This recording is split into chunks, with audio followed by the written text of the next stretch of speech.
What would you do if the sky turned black and the world realized this wasn't an invasion? It was our execution? It started without warning. The skies over the major cities of the world turned pitch black, as if night had descended in the middle of the day. But it wasn't clouds that blotted out the sun. It was something far more terrifying. Massive alien ships hovered over capitals, casting enormous shadows on the streets below. Governments scrambled, their communication channels clogged with confusion. Military jets were deployed, but before they could even engage, pulses of green energy shot down from the hovering behemoths, disintegrating everything in their path. It wasn't a battle. It was an execution. Entire skyscrapers evaporated in seconds, replaced by silent craters. The streets filled with screams, confusion, and terror. In less than an hour, cities that had stood for centuries were reduced to dust. The alien invaders didn't make contact, didn't issue demands. They didn't care about negotiations. It was clear this was extermination, not conquest. But humanity was stubborn. The initial shock gave way to a grim determination. Governments declared states of emergency, but chaos spread faster than the news. Survival instincts kicked in. Families huddled in basements, bunkers, and abandoned subway stations, praying that they could last one more night. The world as they knew it had ended, and a new, horrifying reality began. The invaders were unlike anything anyone could have imagined.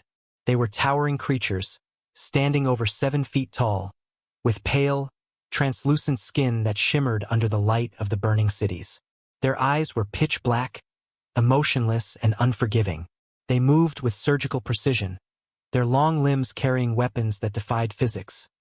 Guns that fired streams of liquid light and armor that regenerated itself moments after being damaged. Their ghosts, one soldier whispered in disbelief during the first ground engagement. And they might as well have been. No amount of firepower seemed to slow them down. Entire battalions vanished in minutes. Reports started coming in. Alien drones patrolled the ruins, scanning for survivors. Every human life was hunted with ruthless efficiency. Cities that once bustled with life now lay silent, nothing more than graveyards beneath the shadow of the alien fleet. The invaders left no room for rebellion or resistance. For them, humans were not opponents. They were insects to be crushed underfoot. But even insects have instincts. And humanity? Humanity had something far more dangerous, a burning desire to survive. The first spark of resistance came from the unlikeliest place, a small farming town in the middle of nowhere. Out of desperation, a handful of survivors made a stand. Armed with nothing but rifles, Molotov cocktails, and sheer defiance, they took on a squad of aliens that had landed to scan the area. Against all odds, they managed to ambush the invaders, using the cover of night and the layout of the ruined town to their advantage. One by one, they took down the aliens. And something strange happened. The creatures bled. Their wounds were real. They could be hurt. And if they could be hurt, they could be killed. The message spread like wildfire across the shattered remains of human civilization. We can fight back. Word reached the military remnants scattered across the globe. Scientists, engineers, and strategists, those who had survived, began working together. They scavenged alien technology from the few encounters where humanity had come out on top. Each encounter brought new knowledge, each victory, no matter how small, a step closer to understanding the enemy. But the aliens weren't oblivious to the growing resistance. They intensified their assaults, targeting any known pockets of survivors. They unleashed horrifying new weapons, biomechanical beasts that tracked humans by scent, energy storms that wiped out entire regions, and drones that could infiltrate and mimic human voices, leading survivors into deadly traps. Every victory came with a price. Humanity was pushed to its limits, but the will to survive refused to die. Small victories turned into acts of defiance turned into coordinated strikes, and coordinated strikes birthed something even more dangerous, a movement. The survivors weren't just clinging to life anymore. They were planning, learning, and preparing to hit back. The tide began to shift, not because of any single hero, but because ordinary people became extraordinary. Families protected strangers. Soldiers fought for civilians they would never meet. Scientists worked tirelessly without food or rest, hoping to crack the code of the alien technology. The human spirit, relentless, unyielding, and unpredictable, was something the invaders had not anticipated. In the ruins of Paris, a group of teenagers discovered how to disable the alien drones using sound frequencies from old radios. In the desert of Nevada, an engineer modified a piece of alien armor to withstand their energy weapons. And in the jungles of South America, guerrilla fighters launched surprise attacks on alien patrols, retreating before the invaders could respond. But the true turning point came when survivors from all corners of the Earth managed to communicate with each other. They weren't just fighting isolated battles anymore. They were organizing, strategizing. Humanity had become a global resistance force, united under a single goal: to survive and take back their home. For the first time, the aliens realized they were facing something more dangerous than they could have imagined. They had come expecting a species that would surrender and accept extinction. Instead, they had awakened a force that refused to be broken. Humanity wasn't just fighting for survival, it was fighting for revenge. And the resistance was just getting started. This was no longer an invasion. This was war. And humanity had one thing left to prove: Earth belonged to them, and they would die before giving it up. Now the question lingered: how far would humans go to reclaim what was theirs? And could the invaders withstand a force fueled by hope, rage, and the will to survive?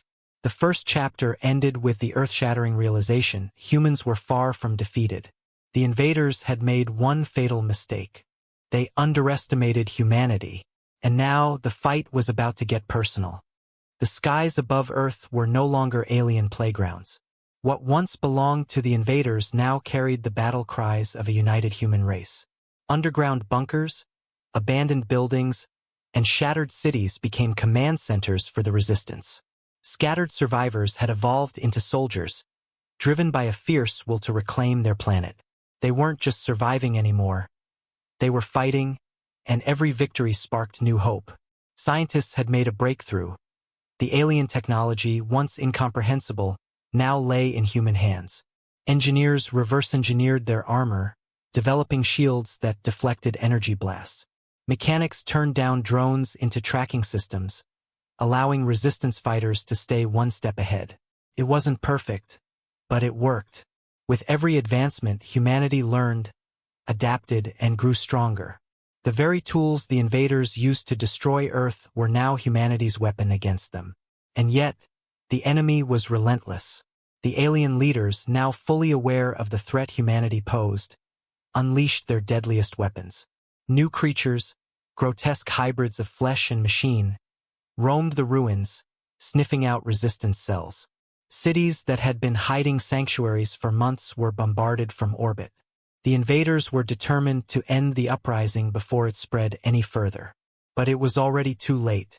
The turning point came with an unexpected discovery. Aliens had a weakness. Their technological superiority was undeniable, but they lacked one crucial thing: unpredictability.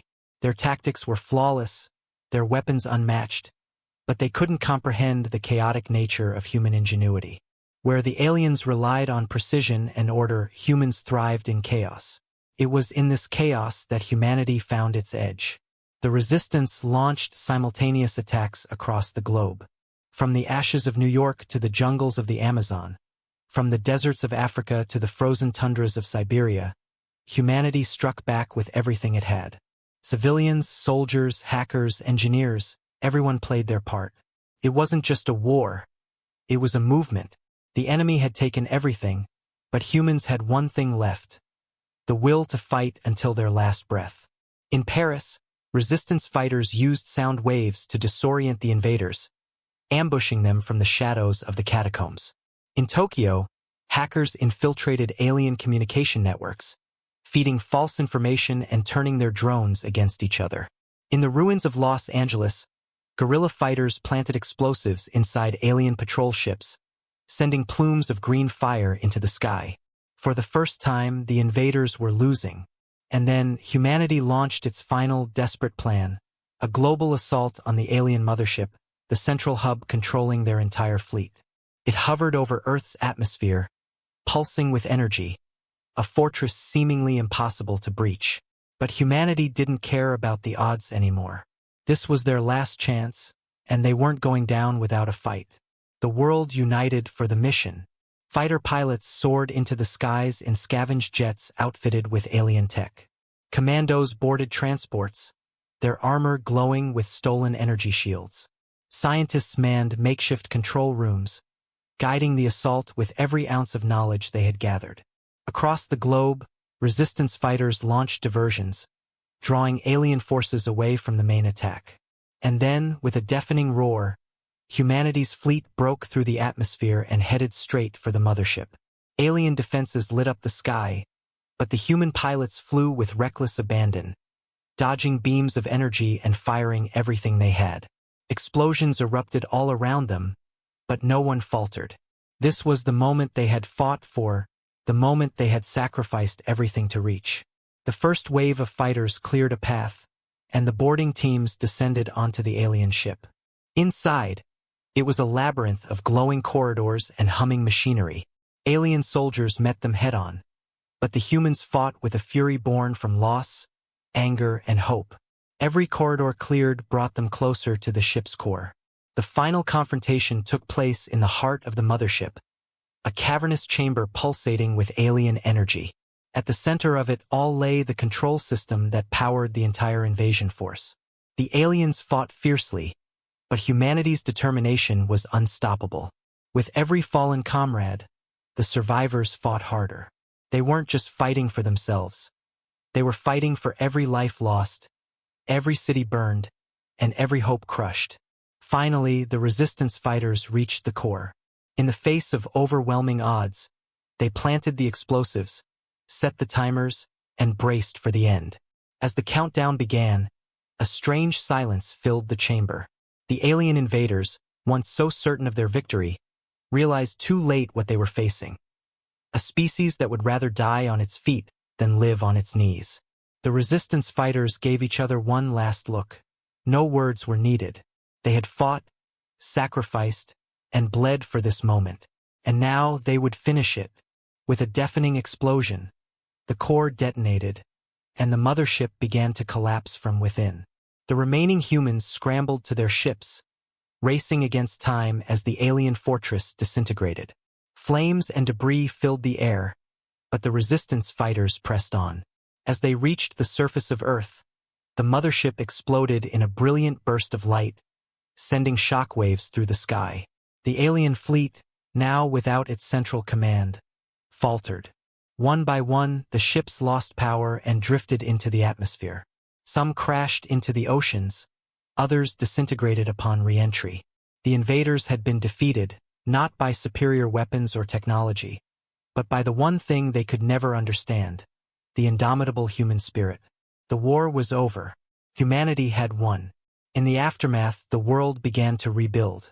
Cities were restored, families reunited, and life slowly returned to what it had once been. But the scars of the invasion remained, a reminder of the cost of survival and the strength it had taken to reclaim their planet. And yet, there was something more, something the aliens had left behind without realizing it. Humanity had become stronger, not just in battle, but in unity. The divisions that once separated nations and people had dissolved in the face of a common enemy. The world was no longer fragmented. It was united, bound together by the knowledge that they had fought, bled, and triumphed as one.